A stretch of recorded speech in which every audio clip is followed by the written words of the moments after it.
As talks of ending one conflict continue in the Middle East, another war is escalating in Eastern Europe. Ukraine says that it was hit with the largest aerial assault of the war overnight as Russia launched more than 500 drones and missiles in a single wave. According to the Ukrainian Air Force, 537 drones and missiles were fired across the country overnight on Sunday, with 475 reportedly shot down. One Ukrainian F-16 pilot was killed in the action. The Russian attack began Saturday evening and lasted over 6 hours, striking multiple regions, including the capital of Kyiv. At least a dozen people were injured. Our correspondent Adam Zivo has more on Russia's attack.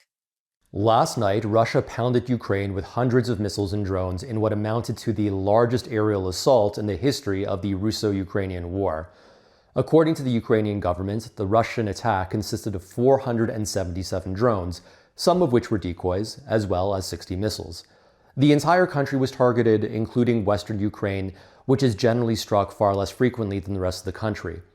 While Ukraine was able to intercept 90% of the drones, it only shot down 2/3 of the missiles, including only one of 7 ballistic missiles. Russia has significantly ramped up its use of long-range kamikaze drones since last fall. Whereas 9 months ago, only 200 drones were launched per week, that number has now increased 5-fold to 1,000. Russia's strategy has been to use large waves of drones to overwhelm and exhaust Ukraine's air defenses, and then strike with deadlier, harder to intercept missiles shortly afterwards. This strategy appears to be working, as civilian casualties have increased by approximately 37% since December. For context, last year, Russia killed 968 Ukrainian civilians and injured almost 5,000 more, according to the United Nations. In response, Ukrainian President Volodymyr Zelensky has been lobbying U.S. President Donald Trump to allow Ukraine to purchase Patriot air defense systems, which are uniquely capable of shooting down ballistic missiles. While Trump has shown openness to allowing this, the details of a potential transfer, including whether such defenses would be sold or donated, remains unclear. The worsening aerial attacks on Ukrainian civilians underline the reality that Russian President Vladimir Putin is not genuinely seeking peace with Ukraine, and that his government seeks conquest, not coexistence.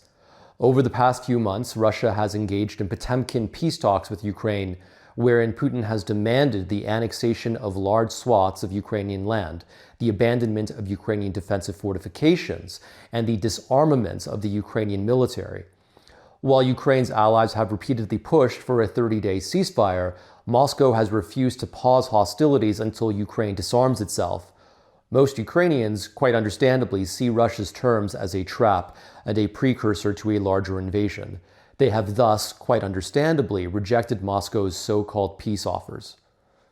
As Putin has failed to force the Ukrainians into surrender, it appears that he is now increasing pressure by murdering and terrorizing the civilian population.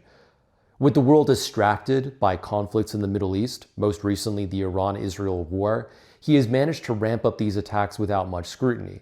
Yet, as Western allies dither on offering more defensive support, Ukrainians persevere, with each night now bringing a new tragedy.